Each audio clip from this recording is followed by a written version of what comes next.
Yo, check, check, we live, right? Alright, cool. So, this is Talea Wufka, and actually, she has activist. She's an advocate. I actually met her when I was in Jackson Heights. I'd actually heard of her before I met her because of her running for city council and stuff like that.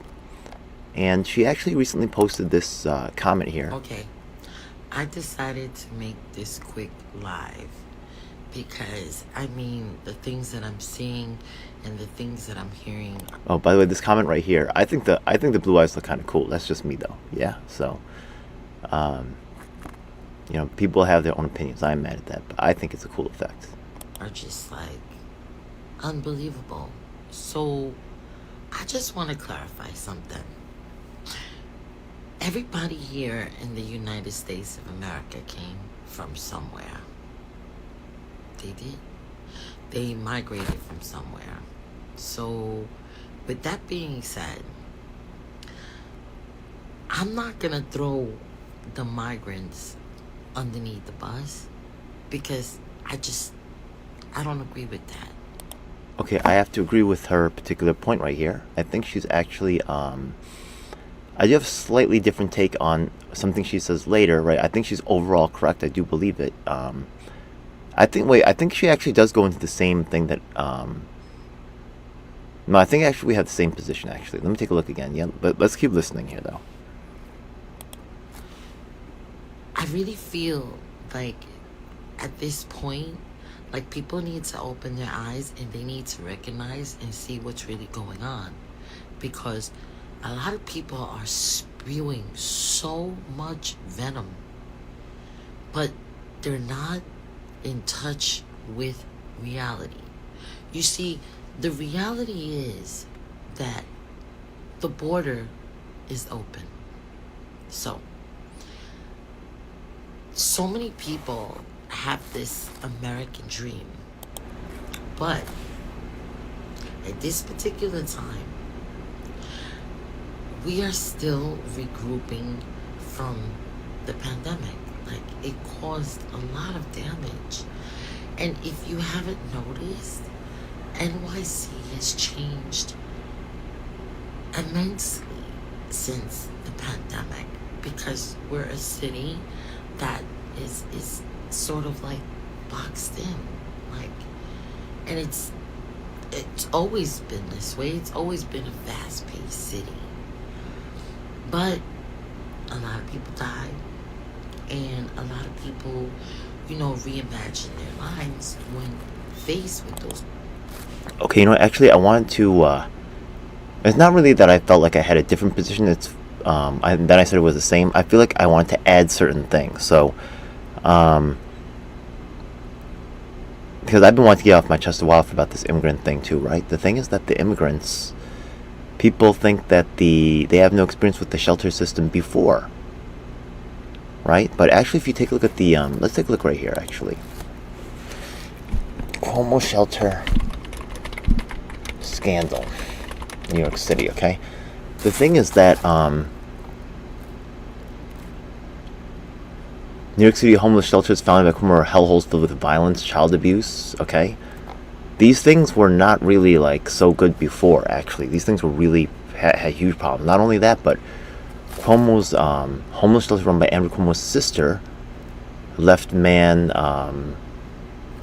was trapped in a broken elevator, and there's actually, I think they were, Cuomo to probe, yeah, the Acacia Network, the scandal-plagued nonprofit that raked in $183 million in city contracts in 2019 alone.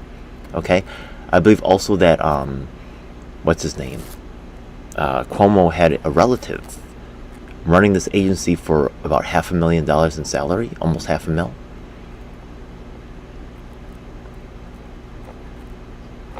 Cuomo is launching investigations. Okay.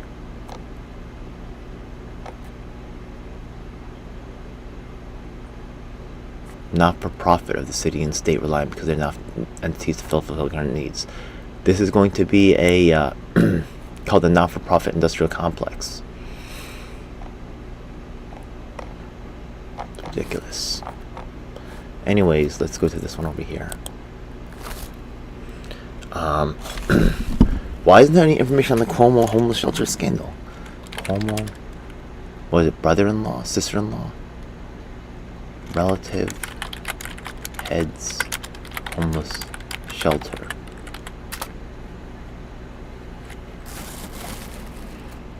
Clean pulpit heads of Cuomo housing. What is this?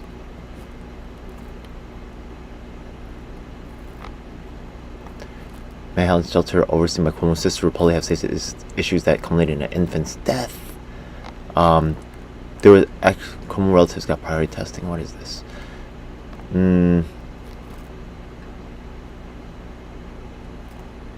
Withholding aid for 16 homeless shelters. There was a lot of problems before, so it's not like all of a sudden the immigrants came and screwed up like this whole entire shelter system. Like there's very serious problems inside those shelters. Like I don't really like to be in the shelter. Like that's me. Like they're just not doing that. I know some people that have. Props to them. Actually, and the way that I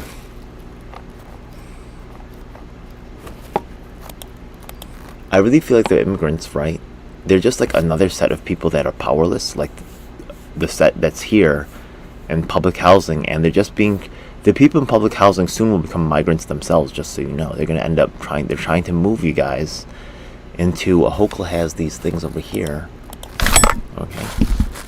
I really wish I could find that, okay? The, Cuomo corruption. Is it housing shelters?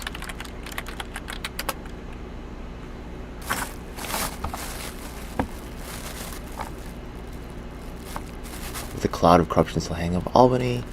And they've done the ethics charges. Affordable housing. Yeah, okay, let's see.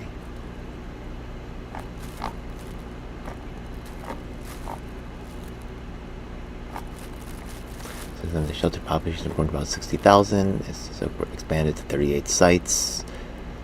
His sister has served as the group's unpaid board chairwoman for years.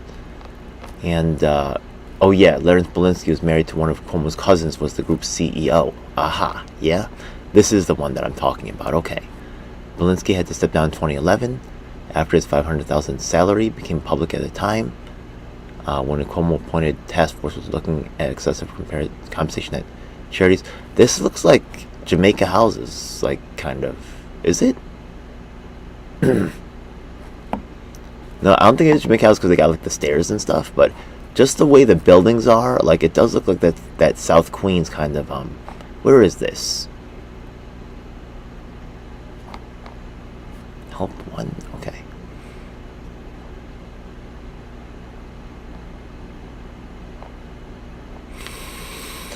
Yeah, this is people running the homeless shelters. This is not, yeah, this is why this is happening. This is not a good combination here, yeah. Okay, so the thing is that the migrants are being kicked out of the shelters a lot. There's a large population that doesn't do the shelter thing. Yeah.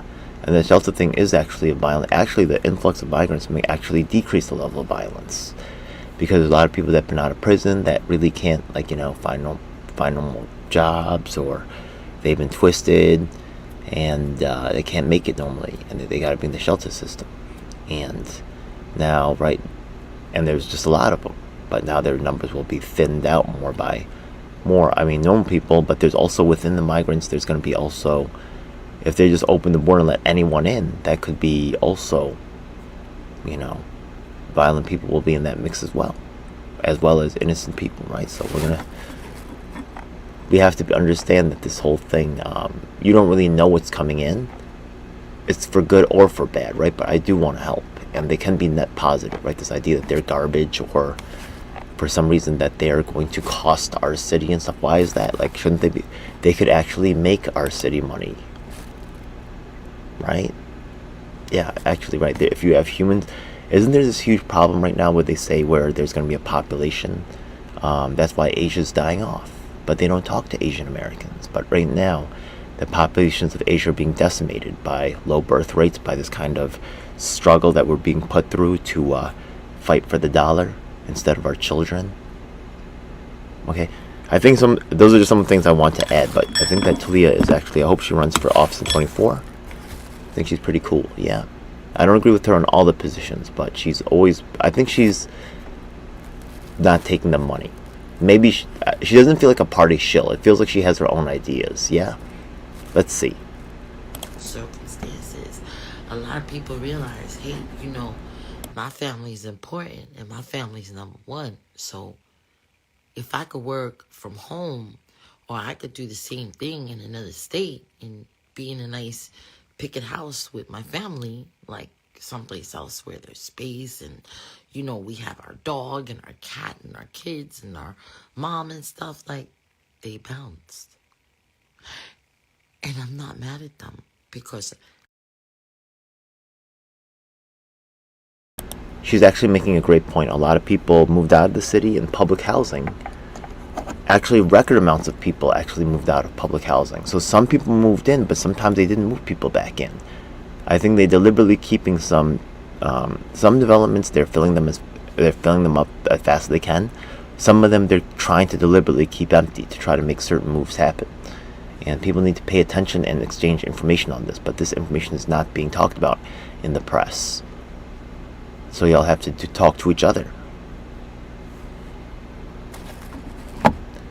By the way, Bronx for Houses, I'm in the Facebook group. Hopefully there's some information going on about the upcoming vote to, change this whole Save Section 9 thing. It really got kind of messed up because the slogan of Save Section 9 would really need to be about resident control.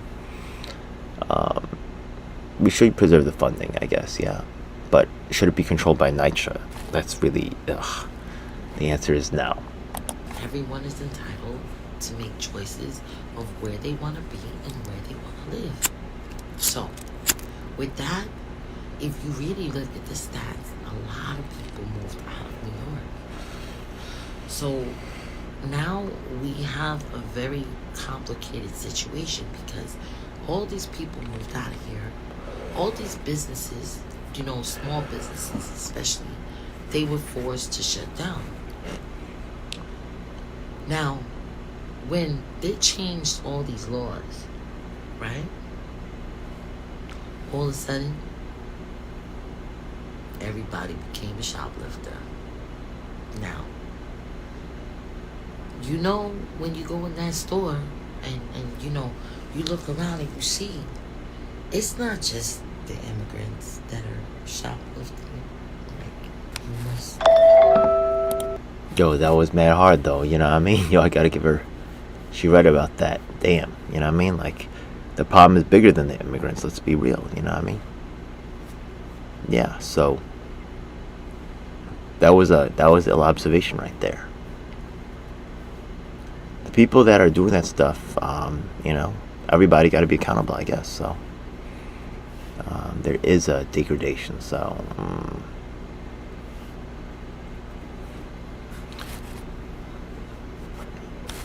It's honestly the migrants. They could have people coming in from other states. They're just shifting one group of poor against each other, and this is just actually, it feels so made up, right? The migrants, what services are they really availing themselves of? City FEPs? Are they using the one-time? Like, are they going to drain the one-time deal? You guys know what I'm talking about, the one-time. Oh no, yeah, okay. There's the right to shelter says that people are entitled to get 1 year's rent paid for one time, right, by the city, and they could actually drain that, right? But that fund, when that budget runs out, then they just can't do that. So we're gonna have to see where that goes.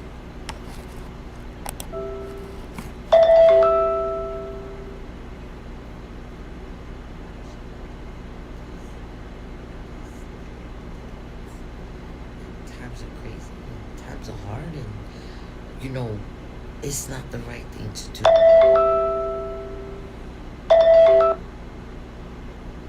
Okay, yeah, I guess there's like her ringer is going off or something. Okay. It's not coming in the masses. So that's the reality. Another reality is these migrants that came here were misinformed. Like, I really feel like communication, the United Nations, like, their leaders needed to tell them, like, America's not in great shape right now. And if you go there, like, They're gonna, wherever you come to, they're gonna ship you away. They're gonna bring you to New York, Okay, Chicago, like California. Like, you're not coming. wait a second. There's different things going on here, right? Some of the people coming in are escaping violence. Some of them are coming here with bad intent. Some of them are coming here, escaping, usually even like in poor situations, like, it's really going to be the violence that drives people out, right? You can have shortage of food, things like that. We see like in other places that there's going to be real problems. But you could grow your own food to an extent. You can make things like that happen. So, and once they're, so really, I would say it's more like the violence, the drug cartels, and all this other thing are probably driving them out, right? And issues that we're not taking care of, like we're taking like these criminals like MS-13 and we're just shipping them out to other countries, and they're actually growing over there, and then they're coming here, and so we just think we can just throw the garbage, as so to say, out, but that's actually not the right way to think about it. If you do that, then it's going to really multiply outside, and then it's going to force its way in. You got to actually treat it. So it's a great point. But in here to just go where you want to go, they're gonna put you where they want to put you in. New York City just happens to be a sanctuary city, so now we have all these migrants, and they don't have work papers. So I don't know how you expect them to work. I don't know how people expect them to survive when New Yorkers are already struggling because New Yorkers are being priced out. Like congestion pricing. You got apartments in New York City that they're a mortgage. Okay, I'm gonna tell you how the Mexicans do it. I mean, sorry, yeah. Well, actually, I was living with some Mexicans for a while, so. The thing is that, right, they're gonna go into these small rooms. There's gonna be like 8 or 10 of them in a room. And then you just like do it. Sometimes, you find one on your own, but they're probably going into their own communities to find like people that are willing to put them up. And they'll find a way to make it work. Sometimes they live in very like substandard conditions, but a lot of them send money home, right? So actually, I think money being sent home to Mexico is actually a big part of their economy. So, yeah, she's making some great points here. You have apartments here, like in these neighborhoods where, like I don't know, where I grew up, like I remember that the rent was affordable. Now you're talking $3,000, $4,000, $5,000 for rent. That's a lot of money. So I'm trying to understand, because it just seems like New York no longer has a middle class. Yeah, why is it like that even? Like, why is the rent so high? Like, that's just stupid. Like, with so many people out of the city, right? These rents are being kept artificially high. It's supply and demand. Once the supply opens, right? So now they have it's just, now there's a demand for a low cost because of all the migrants that came in. Certain communities will become overburdened. They'll be actually, go over their, what is it called? Zoning, right? Zoning says like, there's a certain amount of people per city block because it's this amount of water and resources and this amount of sewage, like, that this plant can, process. So we're going to have such and such, we're going to zone for this residence to have, 2 family. We're going to guess like, maybe like 10 people in this home, like max. So, they do some averages, right? And now those places will become overburdened. So, to tell you the truth, I really feel like the immigrants are really just another community that's being managed by the people at the top, and they're just being pawns in this, just like you are. So, I think it's a mistake to actually not And why are you actually going after the immigrants when you should be going after the people who's making decisions, doing the gatekeeping, and also, with the people with the money? They're the ones who are really messing it up. Like either you're desolate or you're flossing. And all these people that are flossing that have all this money, because it's just a portion of people that control the wealth. Like, they're not, a lot of these people are not philanthropists. A lot of these people, like, sometimes they got their head up their ass. I like that. Yeah, she right though. Follow the money. I like that. Yeah, follow the money. Exactly. Yeah. And you can see by the way that they, like we just saw in those pictures, right? This Como stuff, like, these people are in their fancy suits and stuff. Are they really taking care of the homeless? Like, then you saw the homeless people out here just, this is not right. Come on, are you serious, right? And they're making like $400,000 plus dollars. Like, it's ridiculous. Yeah, ridiculous. Anyways, to the point where they will take their money and play games of politics. They will throw up 20,000, 30,000, 40,000, 50,000, 60,000. They'll throw anything up. I hear Cuomo running again too. Yeah, look at this. This guy's running again. Yeah, and they go into these $5,000 dinners. Exactly, that's happening right now. Get what they want, but they let their own sister or their best friend freaking suffer. Yeah. How humane is that? Yeah, Talia's killing it here. Yeah, so she's definitely, I think she's worth a follow. You could look her up. I think that she's, I think she feels to me to be an independent thinker. We don't agree on all the stuff, but I think on, overall, I'm actually a fan. So I hope she runs in 24. Yeah, we'll see. I know people might feel some type of way. Oh well. Whatever. Alright, so just want to put that out there. I think that was I like the things she had to say there. I thought it was worth repost.